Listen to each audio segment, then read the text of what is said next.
Welcome to Self-Centered Living, a podcast that serves as a vital platform for women of color across cultures and backgrounds to take charge of our narratives and where our voices are centered. I'm your host, Trish, and here we delve into our diverse experiences and rich humanity through a blend of personal stories and insightful discussions with a range of guests. Our aim is to foster meaningful connections and understanding among our listeners. This season, we're exploring the scripts that shape us, the ones we inherited, the ones that were imposed, and the ones that want to emerge when we can finally see them.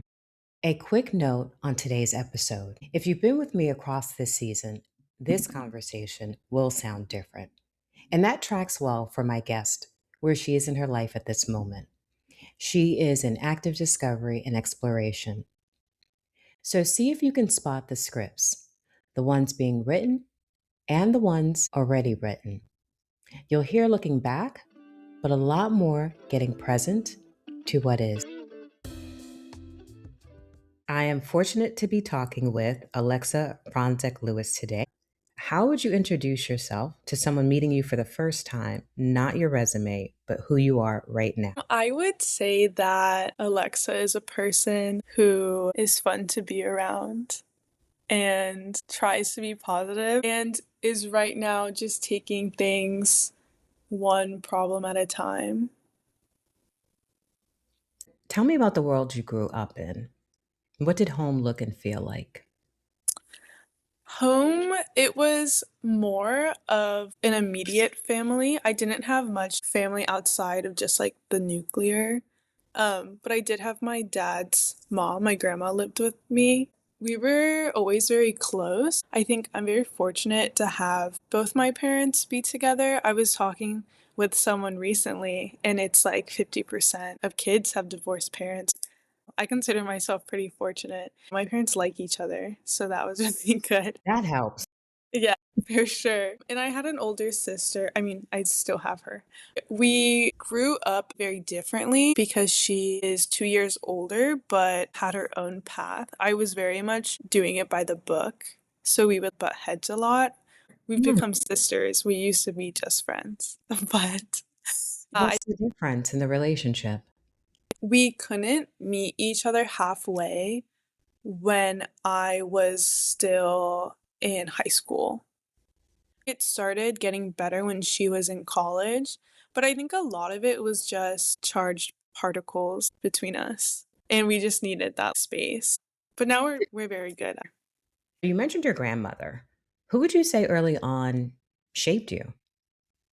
It would probably be her more than my mom. My mom would be second, just because growing up, my parents both worked full time. She was the one that was home taking care of us a lot of the time in the day. I spent a lot of time growing up around her and her friends in the neighborhood too. So that was kind of fun. What would you say the major influence from her was? It was definitely making friends with people and leaning on them. That it was something I really remember being important. I still think back on it when I am in the mindset of community building or doing things with others.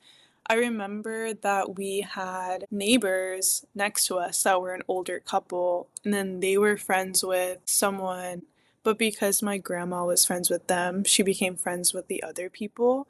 And I remember going to their house and chopping watermelon. They were doing it for us because they were all friends, and I thought, wow, all these connections.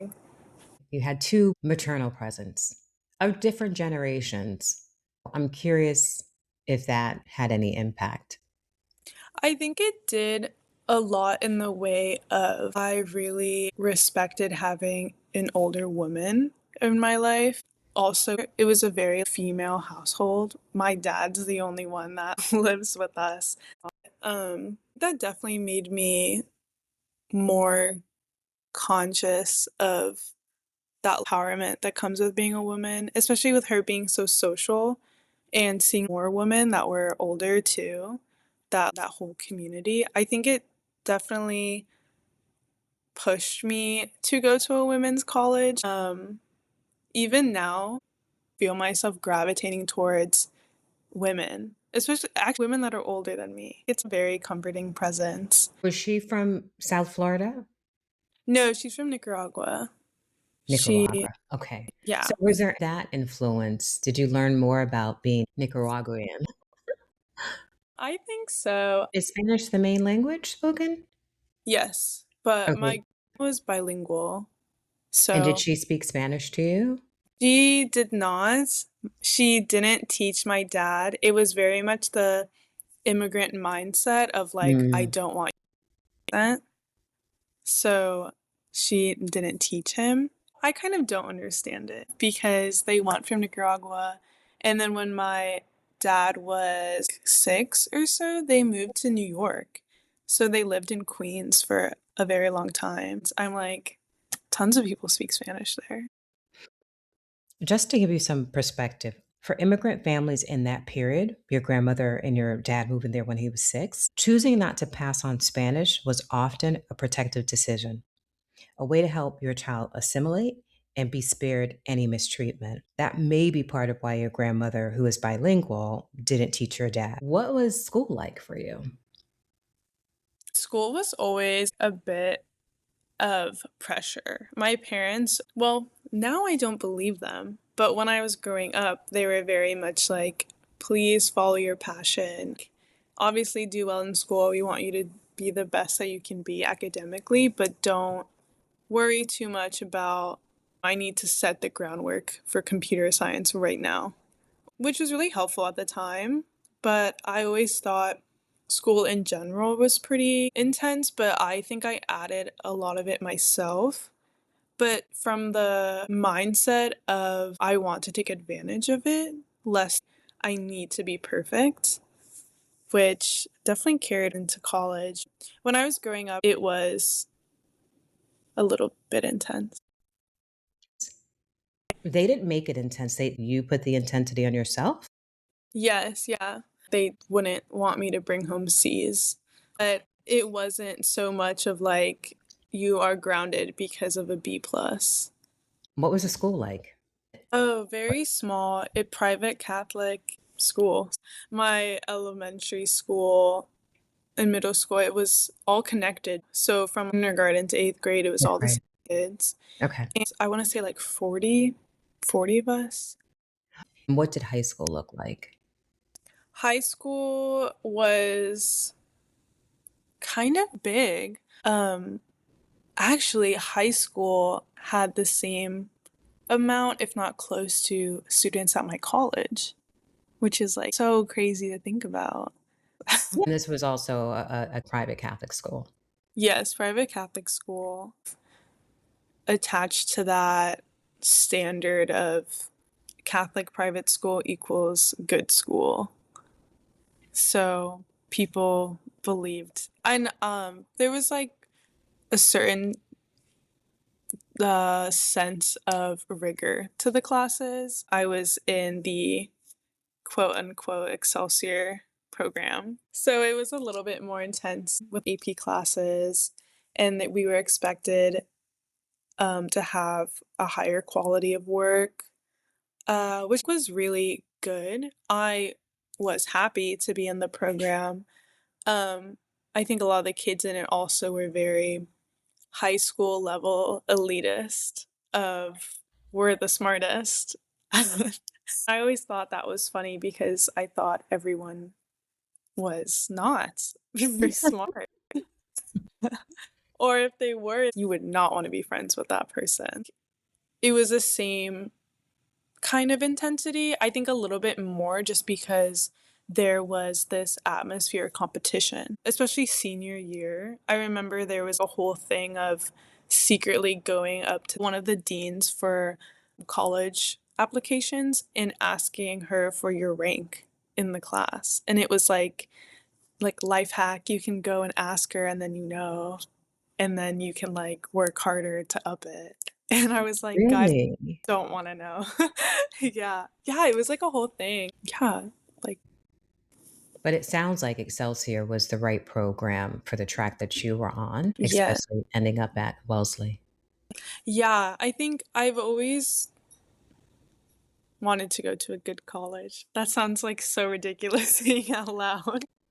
Really? Why? Well, just because that phrasing is so interesting for the context, like, but it's true. I've always wanted to go to a good college. I think my parents were very supportive too. My dad never graduated college, so he was like especially pushy about making sure I at least got in. There was a lot of pressure in Excelsior about which programs you're applying and what you got into versus not gotten into. So yeah, it felt comfortable in terms of a track. And I definitely enjoyed it. I think I wouldn't have had a good experience in certain subjects if I weren't in the APs. Like, I adored AP Lit. That was like my Really? class, loved it. So excited, so nerdy. Yeah, like so much fun. And especially A Push. I loved A Push. I was like, hand me the test. I want to do it. Which one is this one? AP US History. A Push. Okay. Yeah. You putting this pressure on you. I'm curious, what then was your understanding of what a good life would entail or look like? I think in middle school, I probably would have said like Dancing with Unicorns or something like but like high school and like eighth grade, seventh grade, I would say something like probably living in a really nice apartment in a big city, having an important job, without kids and like being all like hashtag boss, women boss or whatever. Yeah, and just be like on my grind and something like that.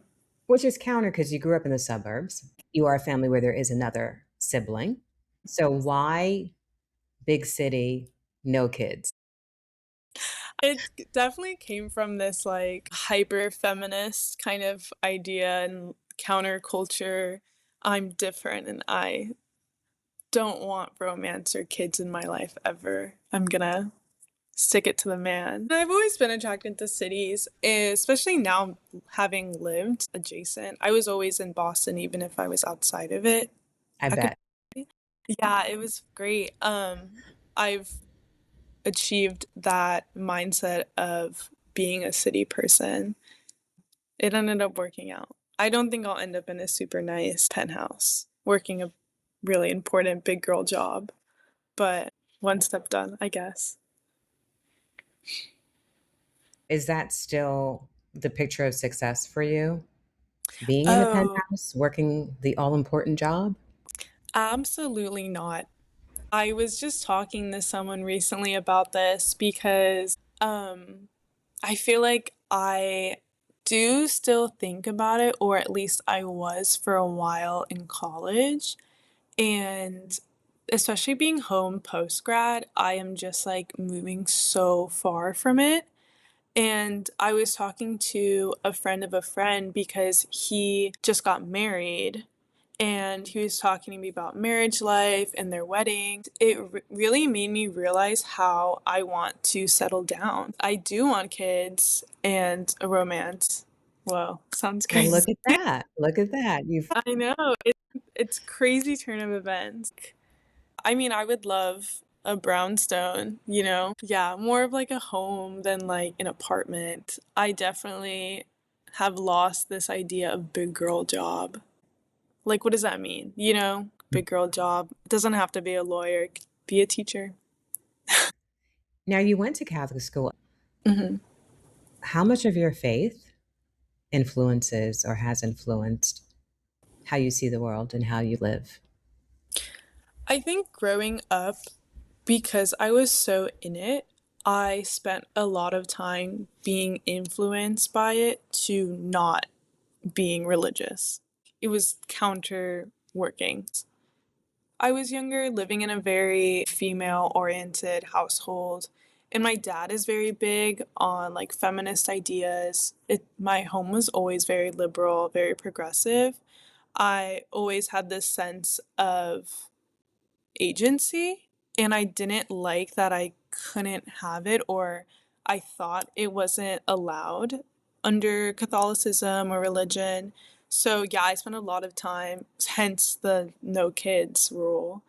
Um, but now I think it has taken a completely different turn. I have definitely become more religious, I think hand in hand with becoming more spiritual.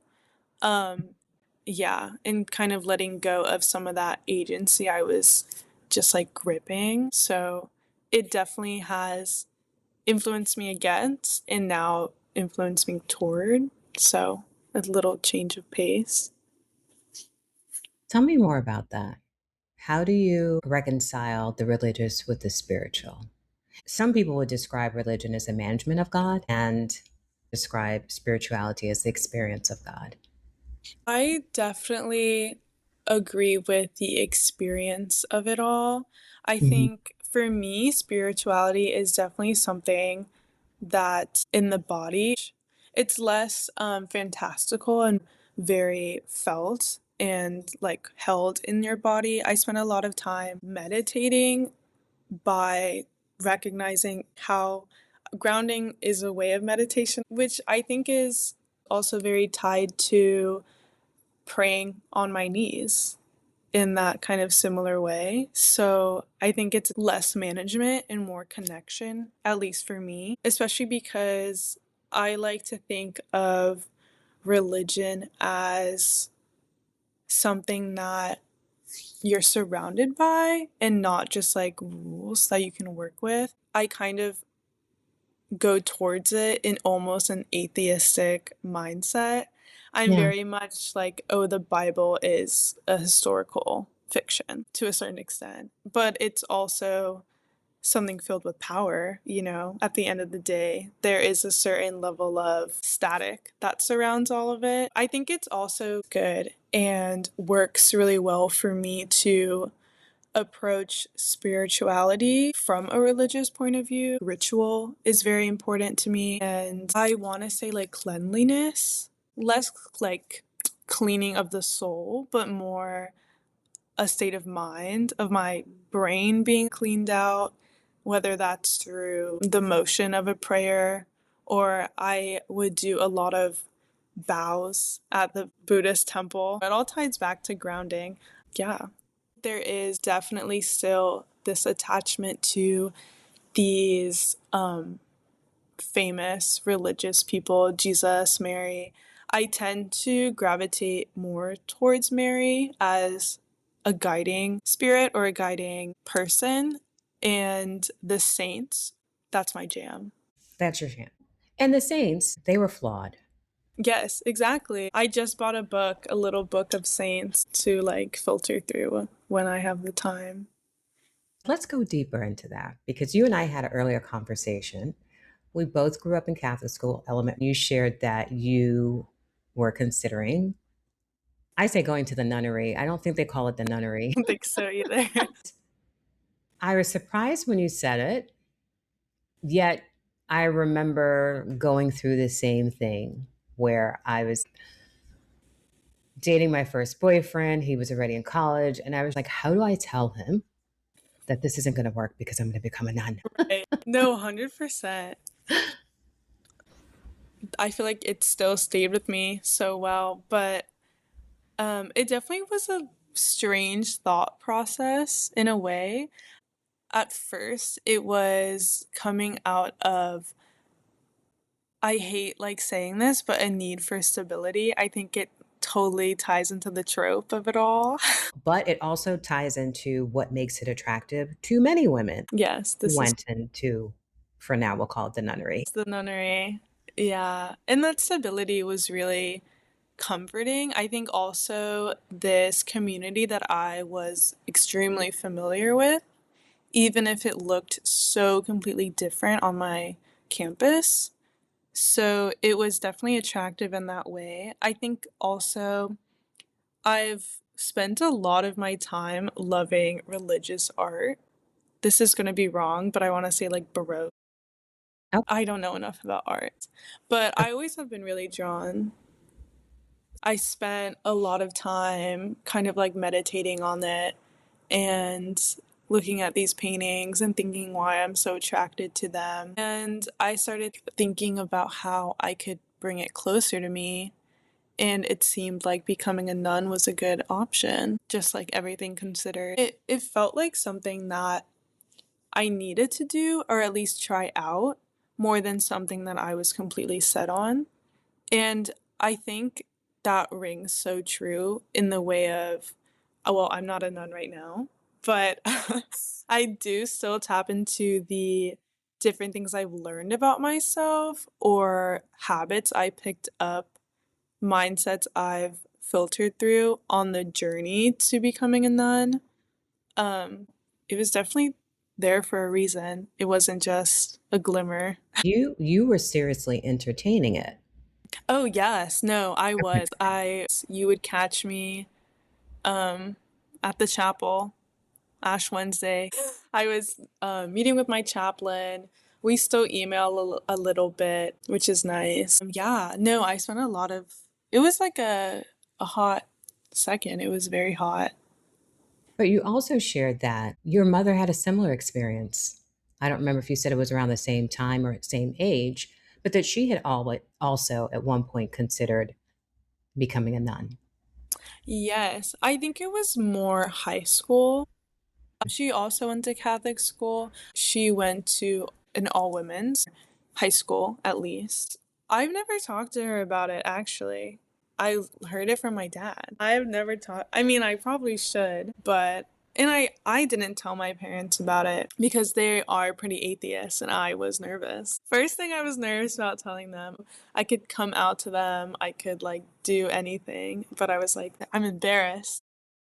There's so much of a contradiction in that. They sent you to Catholic school, yet they're atheist leaning. How do you live with both? Honestly, that's why I think my mom and I are similar in wanting to join the nunnery because of having parents that are sending you to Catholic school, but not even really being Catholic or practicing. I could see a connection happening there. I don't know. I probably should have before we did this recording. I'm certainly curious, and I'd probably check back with you because I'm just curious how that would happen.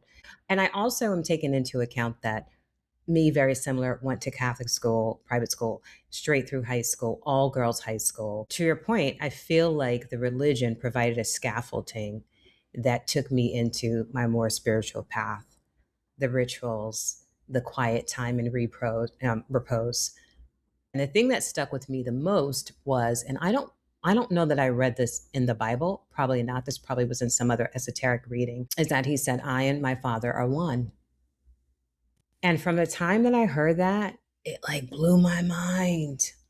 I was like, say what? Back it up. You and your father are one? This sounds sacrilegious. I want more of it. Yeah, it's amazing once you dig deeper and you hear these like specific quotes and you're like, oh my gosh, like this kind of hits. It hits. It hits. Probably the one I held strongest to is honor your parents. Even in high school, I'm like, what? Of course I'm going to lust after my neighbor. I'm human. Is he cute? So So I true. can understand what you're saying, how the religion actually took you to questioning it. Yeah. I know. I think even now, religion is so. I don't know if I could vocalize this at the time, but the idea of devotion is so attractive. Just like having something to give your all, and just, I'm like, I want to be Sign in. me up. It's the spot I Yeah. want to be in. Are there other ways that devotion can show up and be sacred for you? Well, I totally think that there are ways that devotion peeks its head up. A lot of that for me came out through my studies. I was very devoted to my research, and that sounds like I was writing books and going to conferences, but just the articles I would read and the papers I wrote, I was all in, which was um, a good feeling. I don't know, devotion's kind of strong, but I would think that the feeling of devotion is probably very, very similar of how I wrote in college. Even in high school, I think I was so attracted to this need for understanding. It kind of follows that same path of need for purpose. So it's a bit of devotion there. Um, well, lately I've been devoted to making myself known. I'm like very devoted to my own presence. Lately I'm working on confrontation. Yeah. I think Mhm. I've been doing a good job just in retail, working with a bunch of high schoolers. And sometimes I say things and I think back a couple months ago, probably wouldn't have been so outspoken about this. And it's a good feeling. Now I'm on to the need something else to work on, make my presence a little bigger. What do you believe was contributing to you pulling back on making your presence known? Probably being post grad, but just I would say that because it kind of puts a timestamp on it. In that time, it would probably just be how lost I felt in terms of what I was doing and how I was going about things. I tend to make myself a bit smaller. I think also just to kind of hold myself together better than when I'm super outstretched in different places. It's easier to do 100 billion things when you're extremely confident all the time. But it is less easy when you don't really see yourself as a full person yet. It kind of reminds me a lot of when I was in Japan because I was abroad and I was taking these classes that were fun and I was meeting so many people and I felt so lost. I think it was a bit of genuinely being lost. I didn't really know where I was. It was a whole new kind of experience, place, people. But it also gave me a lot of time to think about why I was there. And that was a little harder to think about. Even now, thinking about why I'm home, why I'm moving to New York, it's a hard question because you spend so much time coming into it. You get there, and it's like, why am I here with just myself? Now I have to do something with it, with myself. But I think that's kind of the fun part, is building yourself back up. So my devotion to myself is coming to fruition, I think. Help me understand your experience in Japan. You were on your own. How long were you there for? I was there for 4 months, maybe It's a three. long time. It's a decent time. Yes, it was So you good. were there for 4 months, different culture. The question we're going back to is like why play small Hmm. versus get out there, speak up or so. And the way you described it was that I'm going to use the word contract, pull in just to have your arms around yourself, right? Yes. Yeah, contracting myself a bit for sure.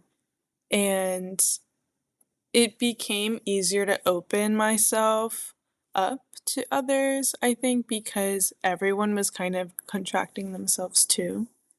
So, Similar situation. yeah, I think once everyone got to the point of, oh, this is happening to everyone, it became so much easier to kind of everyone open, Okay. which is like really helpful. It almost sounds like you give yourself a milestone, you hit it technically, and then there's the follow up, all that comes with it. And you're like, now what? Yeah, that's exactly how I felt about graduation. That's a target I was so ready to hit. And then I knew it was going to be so hard being home. And I knew that these things were going to change. And I knew the emotions I would feel. And then I was here in my bedroom feeling them. And I was like, how did it even happen? Yeah. Like, I can't believe I'm actually having to go through it more than just thinking and saying about it. Hard work. It's an opportunity, but yet you keep on arriving at a new Yeah. place, a new understanding of yourself. What do So you make of that? I don't know, creature of habit, I guess. I'm trying to break down these walls. I think that's what made the nunnery so enticing, was giving me something so structured and rigid that I couldn't technically fail. And if I did fail, there was a whole community telling me that's part of the process. Which I think failing is a huge part of life. It's like half of it. But yeah, it's great to have less of the opportunity to kind of like fall back on yourself and go against your own word. You've been in structure, and it's really meeting yourself in this open space that you probably have to give structure to. Now I could understand the importance of the rituals that religion does give you and the Mhm. grounding, which are very intelligent grounding to be able to be in open space, to be able to come back to yourself. What would you say, being in Wellesley, your last environment, so many prominent, successful, impactful women coming out of that university? What did it teach you about yourself? It taught me a lot of different things in a lot of different areas. It definitely taught me the importance of leaning on other people. And that goes from living next to my really good friends and knowing that, okay, I trust them to wake me up in the morning if I can't, or just knowing their routine so I know when I can go and ask them questions or get help from them, stuff like that. But also, and I did this in high school too, and I didn't realize it would carry into college, but really leaning on my professors for help in the classroom, but also life help, just needing guidance from someone that's been through it. This super long narrative of older women and guidance in my life. But it's true.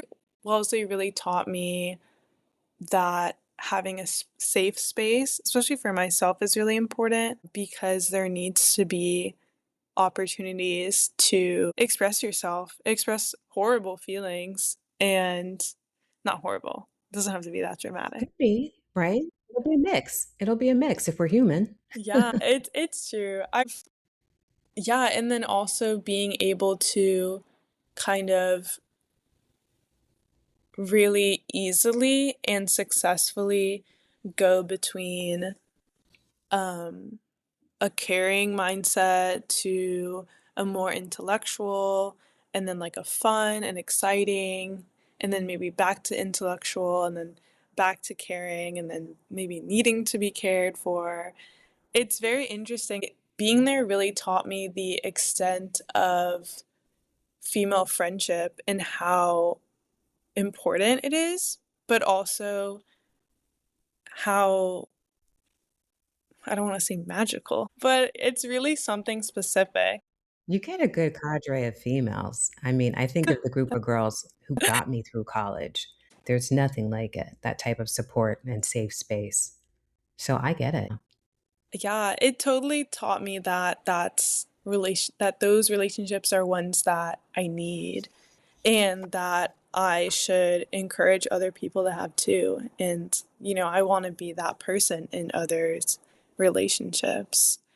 Um, which is great. I know people always ask me, "Oh, you went to a women's college. What do you miss about it? What did you like?" Or women's college, how was that? I'm always like, "It was amazing and I miss it." I Huh. miss it in the way of like having those female friendships so close and having the opportunity to build them. I also talked to this with my friends that have graduated 2, 3, 4 years ago, and they say, yeah, I still miss it because I'm working in an office and it's like co-ed, and then there's the like competitive kind of strange atmosphere of being colleagues and all these things. It was a total opposite at Wellesley. They always ask, "Oh, it's all women. Wasn't there a ton of drama?" And there was, honestly. But At the end of the day, we also all realize, okay, we're here together. You could hate someone and then they're in your class. The school is so small and you're still going to help them with the homework. You will be doing the Teach for America program. Right. Well, it all started because I have a really good friend who did the program. She did the program and she loved it. I was very lost post grad. I think I'm still a little lost, but just um not sure what I want to do job wise. The things I really, really loved were completely cut from funding and they didn't exist anymore. And if they did, there was one opportunity that they were not going to give to a fresh grad. Right. So I was scrambling. I my lifelong goal is to go get my PhD. So I applied this cycle, but again, cuts have been so outrageous. And mid application, I would be writing and I would be so unmotivated. And I knew I wanted to do this and I knew these goals were something I was excited about and I wanted to continue doing research, but I had no interest in what I was planning to research. I had like scattered thoughts, but I couldn't really write down exactly what I wanted to say, and it made me really upset. I knew that I needed to step away from it, and I knew I had jobs that I wanted to do, but I couldn't. I was like, okay, what different programs can I do? I've always been interested in education, especially college, wanting my PhD to continue on into a professorship. So I'm like, okay, education, that's awesome. I interned at a kindergarten, and I was like, this is pretty fun. So my friend, yeah, she got me to apply, ended up working out. And here I am. I just settled on an apartment. Very exciting. I have to sign all Yes. the paper. Congratulations. Yes, it's a lot of drilling in to my head the mission and the steps and why we do it and what not to do and what we're fixing from the program. It's a lot of orientation in that way. What I did hear and feel is that there really is energy that comes alive for you when you are talking about devotion and spirituality and religion. And religion, what I'm taking away from it is not the don't, but the structure and the rituals of it have really been grounding for you. So, what are you in this moment excited about, falling out your seat about? Definitely decorating my room. I'm excited to have a place that is not home, that is permanent. I did have my dorm room, but it was a different room every year for 4 years. Yeah. So it was only permanent for so long. And yeah, it's interesting to have this transition of, okay, now this is home. It's going to be very familiar for me. So I'm excited to like fill it up and be really loud and maximalist with my decorations. That's exciting. I'm also just very excited to meet new people and do new things. Um, I think, yeah, it's a really big city. There's tons of opportunities to do tons of things. I have been thinking back on the things I did in Boston that I really enjoyed and thinking about how to replicate but also elevate those experiences in a much bigger, much more alive city. So I'm excited on doing things, moving my body. Good for you.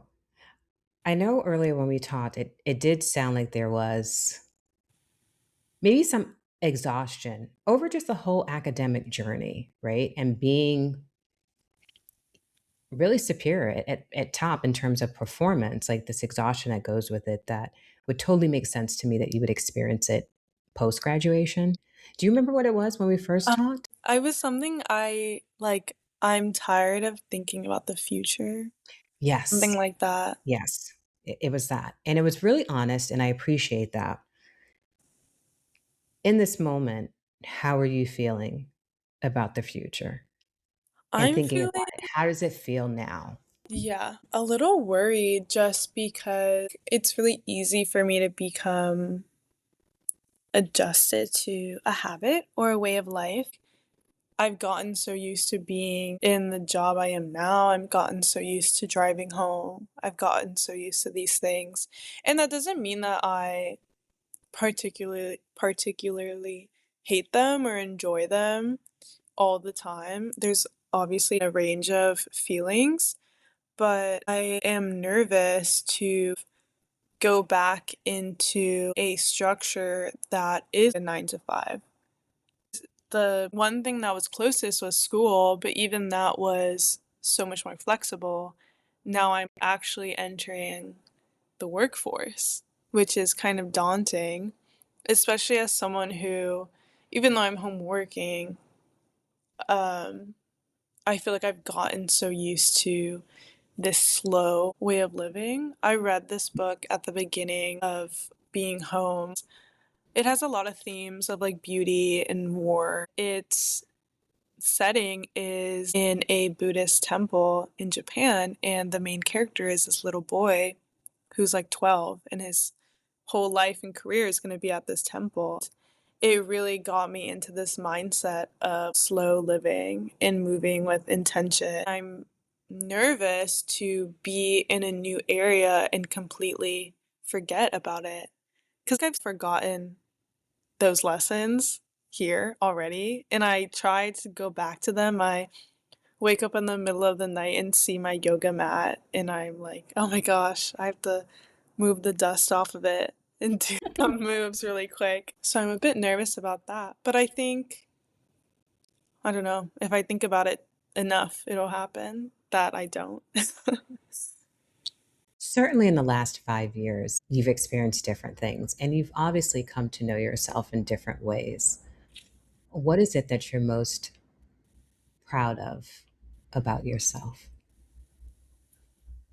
I'm very proud of my ability to navigate embarrassment. I had a really embarrassing moment like forever ago. Yeah, and I think it would have, I mean, it did kind of like crush my soul a little bit, as embarrassment does. But it also became something to laugh about really, really soon. It was a quick turnover. I'm really proud of myself in terms of becoming someone who is super open and honest.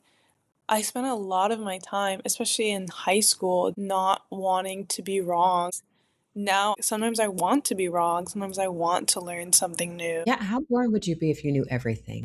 I know, How boring would life be if we knew everything? seriously, Yeah. the most insufferable person you know knows everything.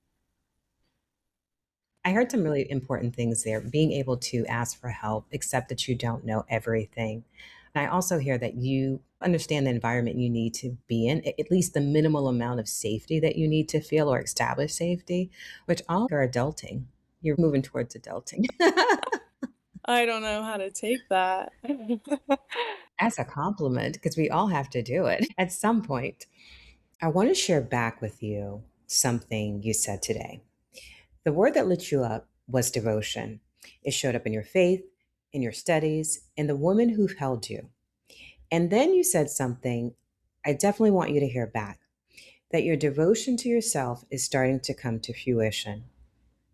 You keep looking for the right container to pour that devotion into, the nunnery, the program, the plan that won't let you fail. But the devotion itself is already yours. You are not waiting to find it. You're just learning where it goes. Before we wrap up, was there anything that you said today that surprised you? Definitely talking about all these experiences of female leadership.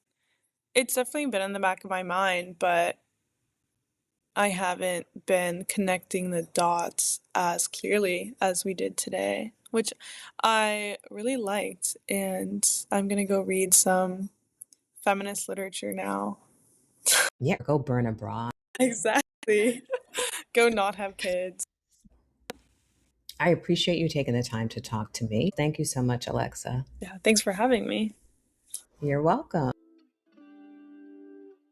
Thank you for joining me for this episode of Self-Centered Living. Come back next week as we continue exploring what shapes us and what wants to emerge. Our music is by Ketsu. Information on our participants can be found in the show notes. You can find me at selfcenteredliving.com. Take care until then.